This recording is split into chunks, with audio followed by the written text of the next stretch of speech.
This episode of Filthy Hope, we'll be talking about real stories with real people.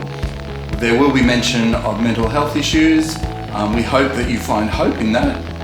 But if this touches or triggers you in some way, please reach out to a helpline. We'll put some details in the comments below, or wherever you are, just do a Google search or whatever search you use. Look for a helpline and talk to somebody. You don't ever have to feel like you have to suffer in silence. You will hear stories of struggle, courage, and hope. We talk about faith, no filter. Welcome back to Filthy Hope.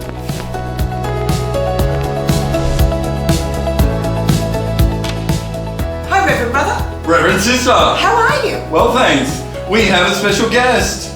This is our sister, friend, colleague. Sarah. Sarah. Welcome to the studio. Thank you very much for having me. Yeah, it's really exciting to have So, Sarah, just so you have context, Sarah works with me as part of our ministry team at St. Matthew's Uniting Church, Balcombe Hills. Sarah is our pastoral ministry leader. Did I get that right? I think you did. You made it up, so. Yeah, there we go. And changed it too. So today we're just having a conversation to start off with. We'll have 2 episodes. The first episode we'll listen to Sarah and her story and learn more about her. And then the second one we're going to explore a particular issue of passion for her. Sarah, tell us about Sarah. Who is Sarah? So I'm Sarah. As John said, I work at St. Matthew's Uniting Church, Balcombe Hills. But I have a second job as well. I also work in museum and art gallery education out at Windsor.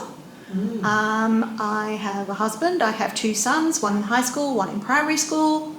I have a dog, a cat, and an axolotl. Oh, Cool. that is cool.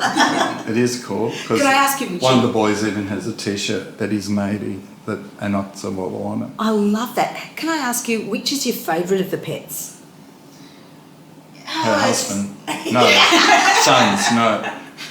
It's really hard to say, actually. They're all different. The cat is very old and very demanding, and she yells. Oh. The dog is very sweet and thinks he's a cat. Yes, love that. And the axolotl doesn't care about anyone but herself. Oh, that's so cool. 3 very distinct little personalities in the Yes. house. It's really cool.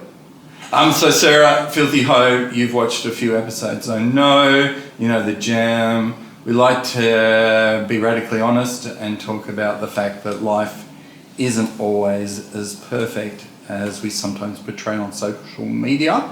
Yep. Or that people often tell us that it should be. Life is real, and I know part of your story, so this is always challenged by choice. Why do you think we've got you on Filthy Hope today to talk about your story? Well, I have had some mental health issues over the years, and generally looking at me today, most people wouldn't guess that. Particularly given some of the places that I've found myself in the past in terms of, darkness of the soul, in the dark night of the soul. And I can attribute that to 2 things. Yep. One thing that I've always had this image of since I was a teenager, I don't know if you went at the time, there was a exhibition of the Dead Sea Scrolls on in Sydney. No, I saw them in Cincinnati. Yep, Yeah, and they also amazing. had some of the jars that they were found in. Yes. Some of them have been broken into pieces and have been reconstructed. And I've always seen my life as a life that is broken into pieces, and God is the glue that holds it together. Oh, what a great image. Wow. So As Sarah, the other thing that holds me together is lots of medication. lots of I medication. love that too. That's what medication's for. It's Yeah. there to help us survive and thrive. Yep. So before we dive into some of that you started opening for us, when you introduced yourself as being in a museum, you're not obviously on display. You're not that old. I'm not quite that old. So what do? You've worked for the Powerhouse Museum, you worked for Windsor Museum. Yeah. What sort of work do you do as a museumer? So I'm trained as a high school teacher. Oh. So I could, if I wanted, to go teach history, Latin and German. I've never actually worked in a school. I've always worked in a museum, writing and running education programs. So that's what I do when I'm out at Windsor. I look after the programming for public programs and education programs for the art gallery in the museum. Oh, so she's that cool chick that when you were in high school, you'd go with the school and you were that fantastic educator teacher that we would all sit and gather and you would tell us about the exhibits. That's it. Oh my gosh, what a great gig.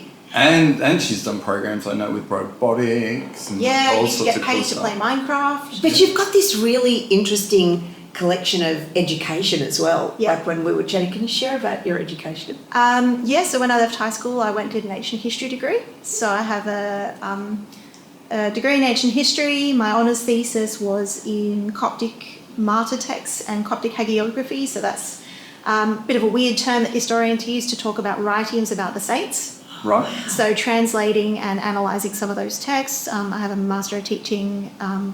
I wanted to do a few extra ancient languages, so I Just did for fun? Just for fun. So I did a diploma of ancient languages as well. Of course you did. So I did what ancient? What ancient languages? Okay, so Hebrew, Latin, Greek, Coptic, and hieroglyphs. Brain the size of the planet. Not that I can remember them all now. No, but that's all right. But you've studied. This is a superpower. So history has been your jam. It has for a long time. Sarah.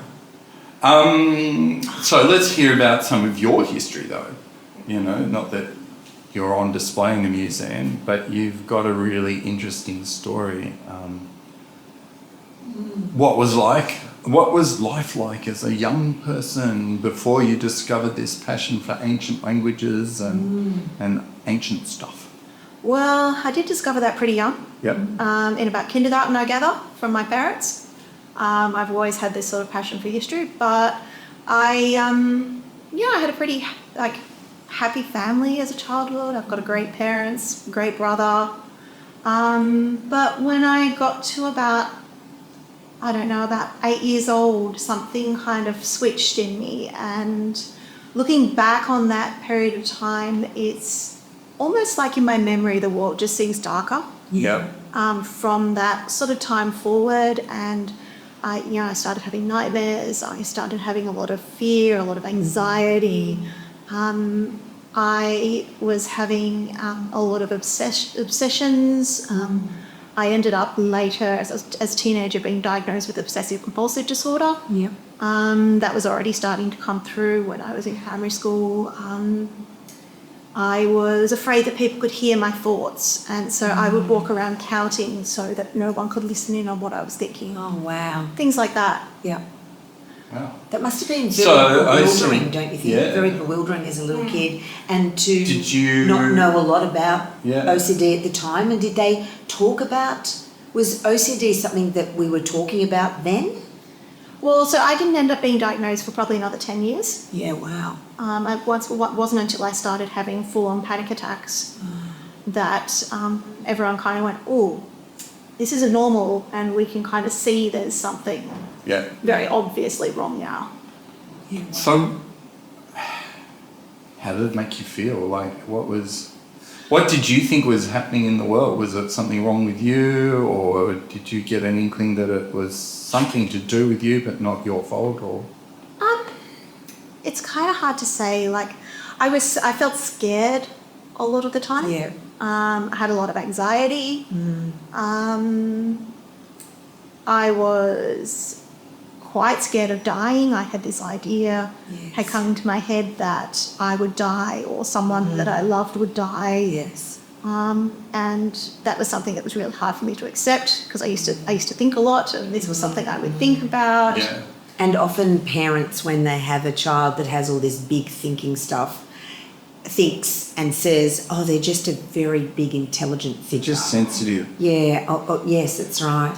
But it's classic, all the things that you mention are classic OCD, aren't they? Yeah. And I really feel for my parents, because they didn't have any experience in this sort of mental health issue. So they didn't know, like, it wasn't talked about as much, like, No. it wasn't that long ago, but it was long enough ago that it wasn't sort of as well known as it is today. So for people who don't understand OCD, because they just see it on TV as, having to do a routine or something. Or to line up. Line things up in an order. It's not lining things up in an order. Yeah, it's not just being neat, is it? No, for me it was very much about where my body was positioned in the world. Yeah. So I can even feel today, I've had a lot of cognitive behavioural therapy to deal with this, but I can still feel that, the way that I'm sitting right now, one of my legs is touching the chair, the other one isn't. One of my arms is touching the chair, the other one isn't. I'm not quite straightly level across the back. This sort of thing takes up a lot of time out of your day.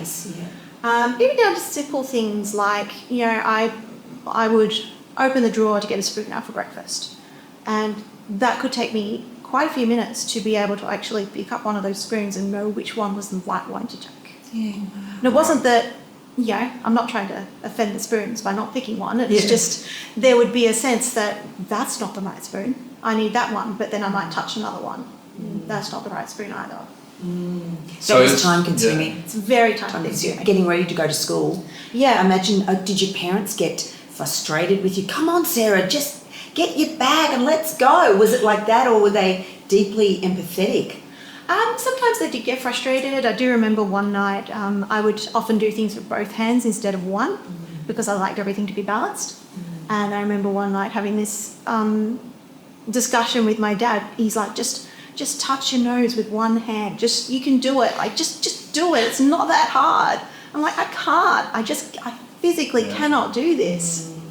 And it was towards the end of high school that this was kind of coming out and becoming more apparent, I think, as the stresses of, year 11 and 12. I had a fantastic teacher in year 12.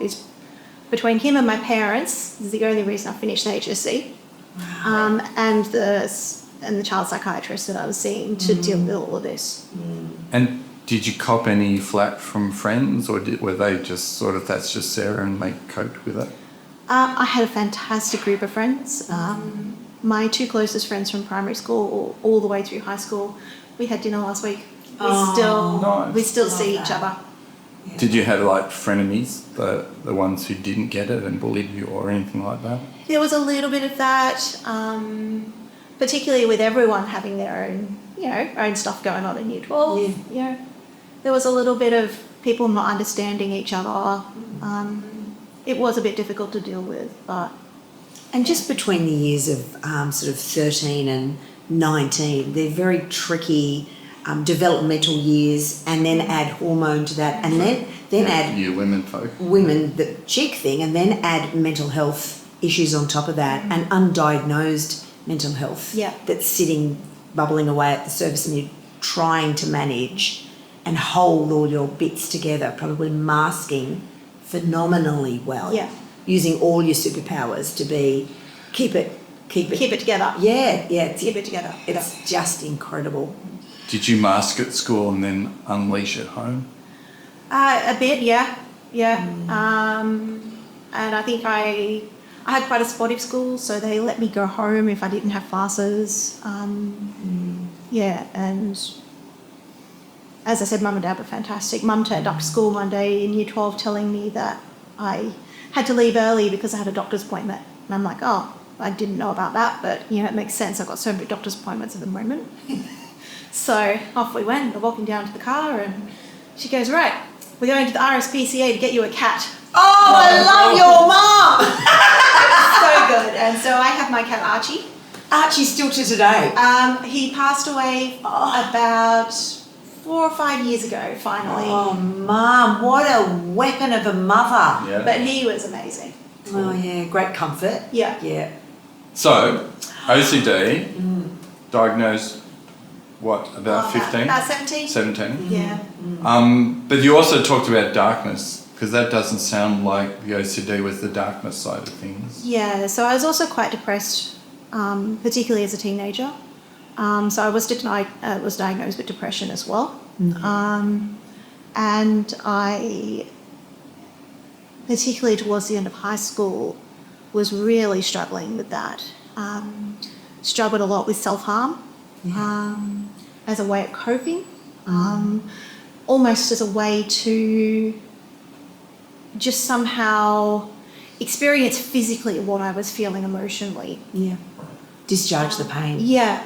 I can relate to that. And so I was diagnosed with depression and treated for depression with antidepressants. Sort of helped, sort of didn't help. Things kind of went up and down for a bit. And then a few years later, I kind of got through my undergraduate degree. Had periods of depression through that. So big dives? Big dives. And they were calling it depression? They were calling it depression. Yeah. I saw different counsellors at the uni. Yeah. What did that look like for you? For me, it looked like intense sadness, not like lack of motivation to do anything, not wanting to go out and see people, Yep. all that sort of thing. I had, by this point, I was dating my fabulous husband. Yeah, what happened? And he was wonderful support through that, and someone that I could really talk to about what was going on. Yeah. And it wasn't until about a year after we got married that something happened that sort of changed, the whole way that I was being treated by the doctors to try and help this. How old were you then, Sarah? I was then about 24, 25. Yep. So what happened? So what I hadn't recognised was that along with these periods of depression, I'd been having periods where I was really energetic and excited and happy and on top of the world, felt I could do anything. Yeah. And who goes to the doctor when they feel like that? Or did you think you just recovered? I thought I'm better. I'm not depressed I'm anymore. I'm not depressed anymore. Yeah, This is normal. This is what I want to be. This is great. Great. And So you don't go to the doctor for that? You don't go to the Because doctor you're feeling when you feel great. like that. No, exactly. Yeah.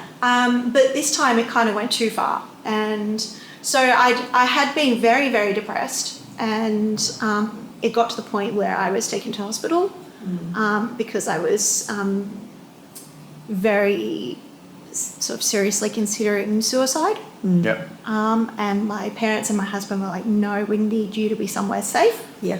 Took me down to Royal North Shore Hospital, and I was taken into the acute psychiatric ward there. For a grippy sock vacation, Grippy sock vacation. as my daughter calls it. Yep. For those who don't know, when you go into a psychiatric ward, you're not allowed to have shoelaces, you're not allowed to have anything that could potentially harm you. Nothing that could be dangerous. Yeah, no belts, nothing like that, and you have to wear the socks. With the Pilates socks. Yeah, Pilates socks, so that you don't slip on the shiny On floor. the hospital So floor. you have to wear a grippy sock. Yeah. Yep. So I went in there, and they What was that like? Were you conscious of being It in a was psychiatric ward, or did that have any stigma for you? a couple of things stand out to me. One thing I can really clearly remember is participating in music therapy. Yeah. And I've always been quite musical, and I think that was actually something that's quite beneficial doing in there. And I remember being with the other patients, and this is kind of a funny thing that maybe plays into the next episode, talking with them about what was going on with them, and we're all helping each other out a little bit as much as we can. And but they'd pushed the antidepressants up as much as they could by this point. And I just switched into what's called a hypomanic episode. So turned out I've got bipolar disorder. Right. There's two different types. There's bipolar 2, where you don't have those like full-on flights of like out of touch with reality, psychotic mania. Yeah. I get it's actually quite a pleasant feeling. Yeah. Euphoric. Euphoric, floating, happy, joyful. Maybe joyful is the wrong word, but this feeling of everything is right with the world and you can do anything that you set your mind to. Invincible. And so I kind of went into that phase while I was in the hospital. And then they That's good. ramped up your meds. Did So- you end up in the psychotic episodic? No. So, but I was in one of these hypomanic episodes, and at the time I was working on my PhD, which I had to. Did we mention that before? No, She's we done a didn't. PhD as No, well. I haven't finished it. Oh, she's that was finished the it. thing. So, and this was actually. We'll come to this. Yep. So, But I remember sitting out there was like a little courtyard, and I remember sitting there writing my PhD. My PhD was once again in Coptic literature. And I was just, I was coming up with the greatest stuff. This was going to revolutionise the entire field. Yeah. It was just, it was going straight in there, no editing, didn't need it. It was perfect, everything I wrote. Yeah, wow. And so I'm writing all this stuff. And of course, when I looked at it later, it made no sense. Yeah. It was just... And that's a part of the mania, isn't it? Yeah. My thoughts weren't coherent. Yeah. And what I was writing, it was just... it was nonsense, but at the time I was like, this is it, I've got it. Yeah. And when I saw the doctor, I convinced them that this whole episode of feeling suicidal and being really depressed was just a minor incident that I was over now and they should let me go. And because it was over a weekend and they hadn't had time to section me yet, they did. Oh, Sarah. So I convinced them, I promised them I would go straight home. I've got a key, I live just down the street, my husband's going to be there, I'm going straight home, it's going to be absolutely fine. I didn't tell them he was at work. I didn't tell them no one was home. I didn't tell them I didn't have a key. I had just enough money that I bought a train ticket to the city and a piece of chocolate cake. And turned up outside my husband's office going, "You coming to lunch or what?" And You then, shall go back to hospital, you should not pass go, and you should not get $200. yeah, so that was how I came to be diagnosed with bipolar. Right. Wow. So it was a little bit dramatic. Yeah. So how do you manage that these days? So these days, I have a lot of medication that I take. Yep. So I take an antidepressant still. I take 2 mood stabilizers, 2 different ones. I don't know, people from St Matthews might have noticed when I'm at the front with the microphone, my hands shake. You probably see it now. Yeah, I've noticed. The side effects from the medication. Yeah. It's not that you're feeling nervous. It's not that I'm nervous. No, it's just a tremor. It's a tremor.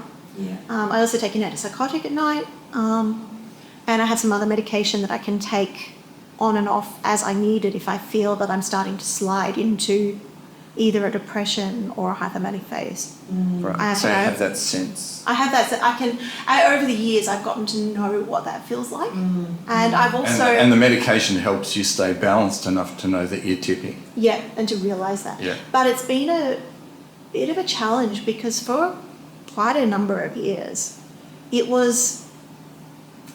I didn't want to necessarily feel normal. And even. I'd gotten used to The roller coaster. the roller coaster. And sometimes even in feeling depressed, there is this sense of poetry in it almost. Yeah, well, Keats wrote the Ode to Melancholy. Yeah. But then particularly Beauty at the in the most... sadness. Yeah, there is a beauty in the sadness. But that feeling of that high is also... It's hard to say, actually, if I'm going to be well all the time, that So you can't I can't have that. You can't have that like euphoria. No. And I know we had a conversation recently, John. This is something where I've had to learn that that's not joy, and that taking joy is in God. Yeah. Yeah. And in that connection with God's Spirit. It's not in that chemical imbalance in my brain. So, That's insightful. some people might be going, is God just a hallucination? And for you, how do you know God's real in this space? And how did you come to know God and God being real that gave you this sense of hope? So I came to know God when I was about 10. I'd never been to church, but I think I'd been to school scripture. Yep. So I guess my story is a story to encourage people to become scripture teachers. I'm a scripture teacher. Okay. Love it. Sorry. It's Special religious education. Yeah. So, my dad gave me a copy of Good News for Modern Man, which is the Good News translation of the New Testament, when I was about 9. Because you're into reading. One thing was because I was into reading. And that was a really big book, so you wouldn't have to ask Yep. for any other books. Yeah, so that was what I'd always thought. I also found out recently that one of the reasons he gave it to me was because he was actually really concerned about me at the time and thought that this would help me maybe. And Dad's not a person of religious faith, is he? So he used to go to a youth group, Yeah. but he doesn't currently go to church. Yep. There was the insight from Dad. But there was some insight there Yeah. This could help. that this could help, and I read it, and I just remember. I think we were at my grandparents' caravan at Lake Macquarie at Easter when I was 10. And I remember lying in the bunk thinking, if this is real, this needs to change my life. I can't continue my life without acknowledging that Jesus is God and God incarnate. And I decided then I would become Christian. Yeah. So when you say you came to know God, it wasn't because any religious people were sort of scaffolding you or pushing you into it, or trying to Bible bash you. You literally Bible bashed yourself. I Bible bash myself, yes. Yes. I think it's kind of an unusual story. No, well, actually, it's not that unusual. There are lots of people who've just read the scriptures and gone, Scripture, this is it's the something living more. word of God, we say. Yeah, and it made sense to me. Yeah, I think. Yeah. And I kind of, I didn't tell anyone Right. for quite a few years. And then in year 7, the Gideons came to school. Oh, interesting. And, Got a Bible. and I got a Bible and it For had the free. Psalms and the Proverbs in it. That was the first bit of the wow. Old Testament I'd ever had. Yeah, right. Nothing like a good bit of Jewish scripture. And I still have my little Gideon's Bible and I still read it. It's kind of my comfort translation. Love that. Can you Because I speak Hebrew yet? Ancient Hebrew? I learned Hebrew for a year and then I forgot it. Right. I'm just checking. Can I ask you something about bipolar? Yeah. Sarah, because I am not bipolar. I have multiple personality, DID, Associative identity disorder, that's really quite ordered. But I can swing in what could seem like extreme joy, excitement, over-enthusiasm, and I can plummet as well. And I can do all that pretty quickly. Is that depending on the person? Depends who's hosting. Yep. And that can happen at any given time, but I'm aware of it. And I find it entertaining. Can I ask you something? And I've had to do a lot of work and a lot of therapy to be appropriate in social circles and in life. Can I ask you, when you go to somewhere that's like full of, I suppose, adrenal high, like I would say Disneyland, or somewhere that's like adrenal, so I'm thinking rides, or what else would be adrenal? Or one of the super awesome displays at the museum. Going to see the pharaohs. Stuff. Yeah, right, okay, that's great, John, excellent. Do you get that sense of heightened excitement that's okay? Yeah, absolutely. So just like, but normal excitement, I think. Yeah. It's a different sensation to that. What many out people, of- I think, out of control. what many people strive for with recreational drugs, Yeah. illicit yeah. drugs that change your state of mind. I think so. That takes it to a different level. Yeah, and I think Because it's that chemical loss of induced. control. Yeah. That you're like when I'm hypomanic, I lose my filters, Yeah. for instance. Yeah. And so, if you're working, that's not a good thing. Yeah. Well, so is God, just as we wrap up this part, God part of your healing? Or Yes. is it just God came along for the ride and let the doctors do their work? No, I think I still see God as that glue that is holding all the broken pieces of me together. And He's made it possible. And the book worked. Pardon? The book worked. The Bible. The book worked. The book made a huge difference to my life. So that actually does help in life. Yep. Yep. And one of the things I do when I'm not feeling good is to pray, to go back to some of those comforting passages, to go back to religious poetry as well. Yeah, the Psalms. The Psalms. Also some of the English poets. There's a beautiful one that always kind of really speaks to me. So it goes betwixt gleams of joy and, how does it go?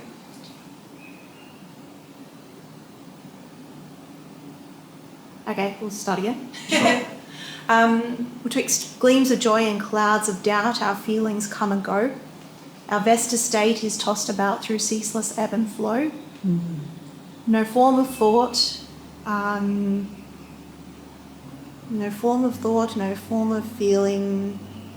No, I can't remember it. But it's one that I go back to because it's that idea of, we have times when things are good, things are on top of the world, everything is going well, you feel close to God. Then you have other times when maybe it's not always crashing into despair, but things aren't so good. Okay. And through that, having a God that doesn't change is someone that we can rely on to be there for us. Amazing. Amazing. Your story is epic, and we sat just having lunch before we started, and your greatest fear was that your story wasn't interesting. And that's just a bit. And that's we've just done a surface level, Sarah. You are fascinating, and I'm just so grateful that you shared with such vulnerability. You have a superpower that is just so tangible, so exciting. I can't wait for the next part of this podcast. Yeah, so thanks, Sarah. Thank you. That's awesome. This hopefully gave you some hope, that you hear that life is real and that a lot of us deal with stuff all the time or during particular periods of our lives.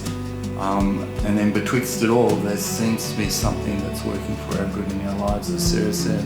So if this has triggered you, please reach out. You can contact Uniting Heart and Soul via the interweb, and they can offer you some free counselling or reach out to a helpline, or just know that what you go through, a lot of people do, and when we go through it, there are both counsellors and there's doctors and a GP. Good person to always start with. Good place to start. To say I'm not feeling right, yeah, and that's always a good place. Yeah, be curious, understand more about yourself. Thank you for a great conversation, Sarah. Thank you, Reverend Sister. Thank you, Reverend Brother. Everyone stay hopeful. Thanks for listening to Filthy Hope today. If you're not already a subscriber, could you maybe subscribe? It's going to really help other listeners find us.